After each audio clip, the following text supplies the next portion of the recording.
नमस्कार दोस्तों, जय जोहार। मैं कौशल तिवारी और बिहनिया संध्या में आपका स्वागत है। न खाऊंगा न खाने दूंगा, भ्रष्टाचारियों को जेल में डाल दूंगा। कितने ही मीम गढ़कर देश के प्रधानमंत्री नरेंद्र मोदी ने ईमानदारी का जो ढोल पीटा था, वह इलेक्टोरल बॉन्ड से पूरी तरीके से पर्दाफाश हो गया है।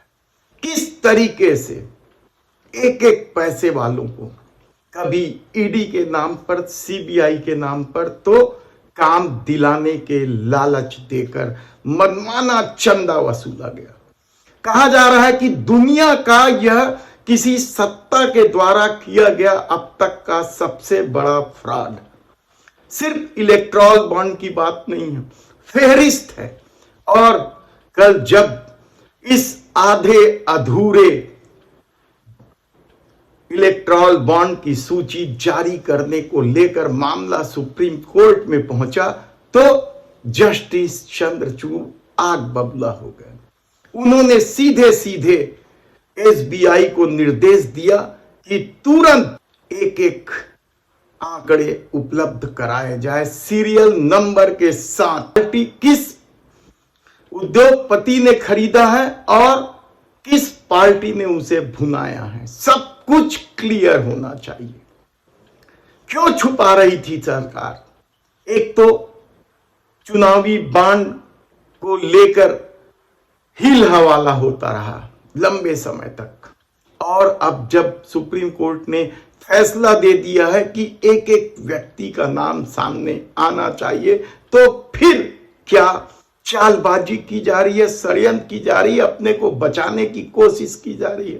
क्योंकि ईमानदारी का जो ढोल पीटा गया है वह इलेक्टोरल बॉन्ड के जरिए ही नहीं, यदि फाइल प्रधानमंत्री केयर फंड का भी खुलेगा तब भी आपके सामने आएगा। यह दावा है कि किस तरीके से मोदी सरकार ने सत्ता का दुरुपयोग करके मनमाने धन वसूली, और ये धन वसूली का जो खेल है वह इतना भयावह है कि आप सोच नहीं सकते कि इस देश की पूंजी को किस तरीके से कारपोरेट के हवाले कर दिया गया। सत्ता के पास कुछ नहीं बचेगा, इस सोच के साथ न केवल सार्वजनिक क्षेत्र की कंपनियों को बेची गई बल्कि सार्वजनिक क्षेत्र की कंपनियों के शेयर तक बेचे गए। उद्योगपतियों के रिटर्न ऑफ बट्टा खाता में करोड़ों अरबों रुपए डाल देने के नाम पर भी क्या वसूली की गई है। और हद तो तब हो गई जब 3000 से ऊपर बांड की जानकारी ही नहीं दी गई। लेकिन ईमानदारी का ढोल है। कल भी केरल में जाकर देश के प्रधानमंत्री नरेंद्र मोदी ईमानदारी का ढोल पीट रहे थे।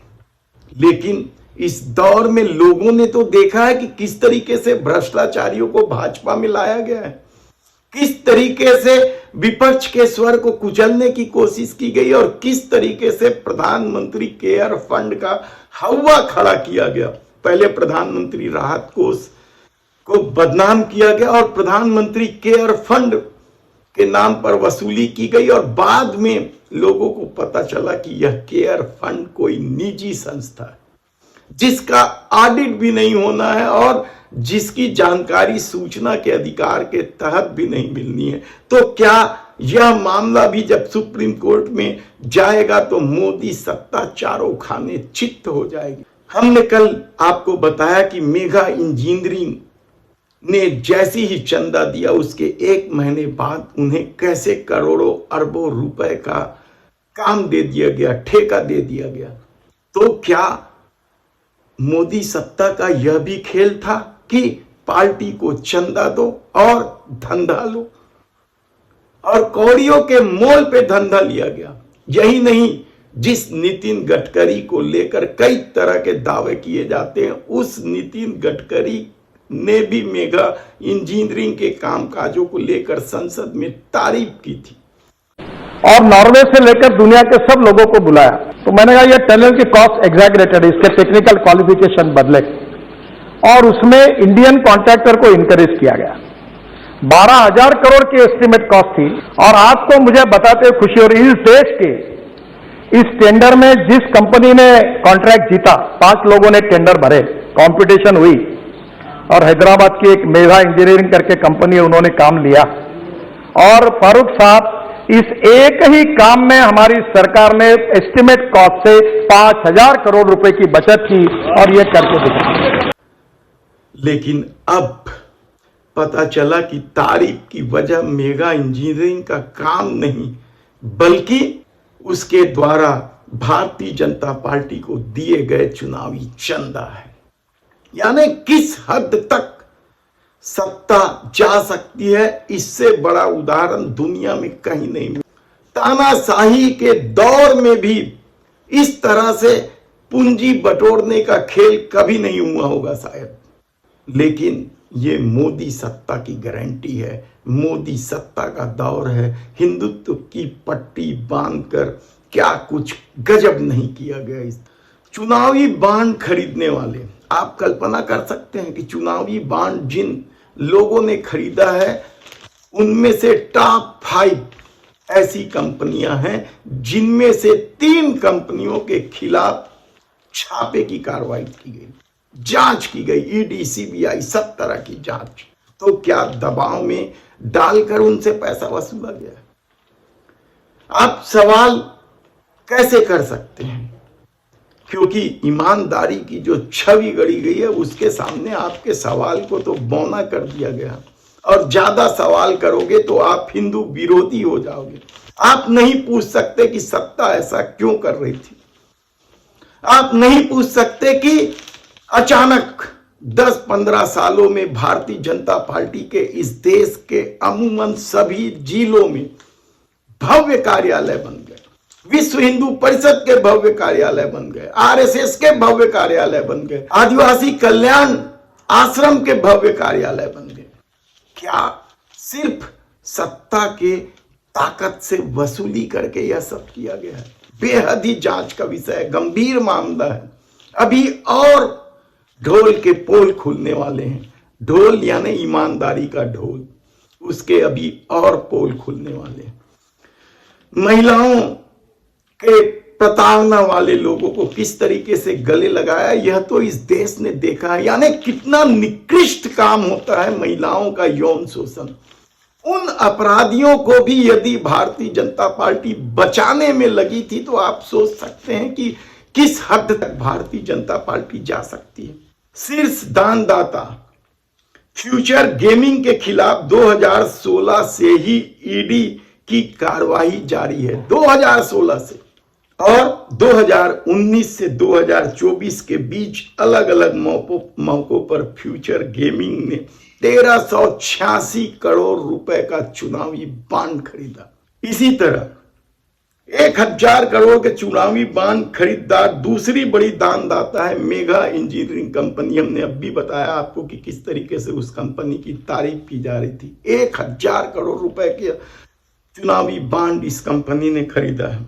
इसके खिलाफ भी अक्टूबर 2019 में आयकर विभाग ने रेड डाली थी, जिसके बाद ईडी ने भी कार्रवाई शुरू की और बाद में MIL ने अप्रैल 2020 में 50 करोड़ रुपए के चुनावी बांड खरीदे। यानी इस मेगा इंजीनियरिंग ने इसके बाद खरीदे हैं, जब ईडी की कार्रवाई हो गई, आयकर की कार्रवाई का दबाव रहा, तब इसने वह बांड खरीदे हैं।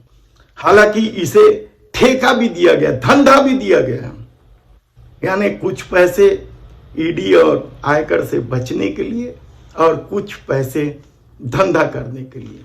क्या खेल है, गजब का। 376 करोड़ का चुनावी बांड एक और कंपनी ने खरीदा, वेदांता, अनिल अग्रवाल की कंपनी वेदांता। इसके खिलाफ जून 2018 में ईडी कार्रवाई करती है। ईडी का दावा था कि इसके खिलाफ नियमों का उल्लंघन कर चीनी नागरिकों को वीजा दिलाने के मामले में पुख्ता सबूत है। 2018 में गलवान में हमारे शहीद मर गए।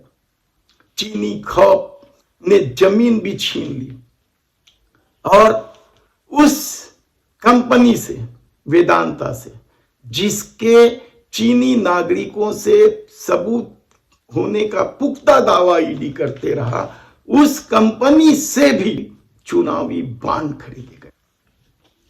यानी आप सोच नहीं सकते कि कहां महिला उत्पीड़न, कहां भ्रष्टाचार और कहां विदेशी नागरिकों से संबंध, कहां देश हित।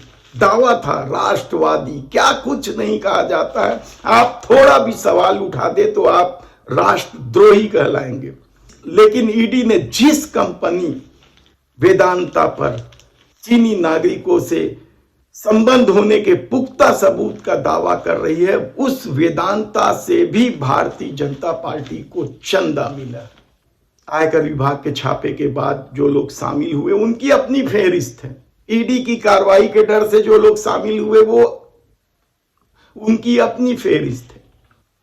बड़ी संख्या में, सैकड़ों की संख्या में दूसरे पार्टियों के लोगों को डरा धमका के शामिल किया गया। तो ये एक अलग मामला है, इस पर भी खुलकर जांच होनी चाहिए। और कांग्रेस ने तो कल साफ तौर पर यह मांग की है कि भाजपा के खाते सीज करके पूरे मामले की जांच होनी चाहिए, क्योंकि जबरदस्त खेल है। खनन कंपनी, स्टील कंपनी, करोड़ों अरबों रुपए सबसे वसूले गए हैं ठेका देने के नाम पर। सड़क निर्माण कंपनी और व्यक्तिगत खरीदने वाले लोगों की भी संख्या जबरदस्त है, जो व्यक्तिगत रूप से चुनावी बॉन्ड खरीदे, यानी अपनी कंपनी से नहीं, अपने आय से। उसमें लक्ष्मी मित्तल 35 करोड़, के राजा 25 करोड़, राहुल भाटिया 20 करोड़, इंदर ठाकुरदास 14 करोड़, राजेश अग्रवाल 13 करोड़, राजू शर्मा 10 करोड़, अनीता शाह 8 करोड़, किरण शाह 6 करोड़। यानी आप सोचिए कि किस तरीके से सत्ता ने खेल खेला, और उसमें भी पूरी जानकारी देने से घबराई हुई है। भारतीय जनता पार्टी में सन्नाटा पसरा हुआ, क्योंकि खेल तो खेला गया है, फ्रॉड तो हुआ है इस देश के साथ भी और इस देश के लोगों के साथ भी। राष्ट्रवाद, हिंदुत्व और भ्रष्टाचार को जड़ से खत्म कर देने के दावे पर जो लोगों ने विश्वास किया था, वह विश्वास टूटा है, भावनाएं आहत हुई है। क्या इसका असर 2024 के चुनाव में होगा, कहना बेहद कठिन है, क्योंकि भारतीय जनता पार्टी या आरएसएस के बारे में कहा जाता है कि वे झूठ और अफवाह उड़ाने में इस कदर माहिर है कि आखिरी वक्त में पासा पलट देते हैं। लेकिन कोई कल्पना कर सकता है कि इतने बड़े फ्रॉड के बाद भी यदि आरोपी बाहर घूम रहे हैं और सुप्रीम कोर्ट लगातार चेतावनी पर चेतावनी देते जा रहा है, तब क्या होगा? क्या इस मामले को लेकर न्यायालय के किसी जज की नियुक्ति होनी चाहिए जो जांच करे? कितने जज की नियुक्ति होनी चाहिए? क्या किसी रिटायर्ड जज की अध्यक्षता में नियुक्ति होनी चाहिए? आप याद कीजिए कि किस तरीके से राफेल खरीदी का मामला हो या दूसरे कई भ्रष्टाचार के आरोप हो, जब विपक्ष ने संसदीय समिति से जांच करने की मांग की थी तो उसे टाल दिया गया था। चाहे हिडनबर्ग की रिपोर्ट का मामला क्यों न हो, किस तरीके का खेल हुआ था, किस तरीके से मित्र प्रेम सामने आया था, किस तरीके से हिडनबर्ग की रिपोर्ट के बाद अडानी को बचाने की कोशिश हुई थी। संसदीय समिति से जांच की मांग को एक ही झटके में ठुकरा दिया गया था बहुमत के दम पर। कितने ही सांसद निलंबित कर दिए गए थे जो अडानी पर सवाल उठाते थे। तब ऐसी परिस्थिति में क्या अब 2024 का फैसला जनता के हाथों में चला गया? देखना होगा।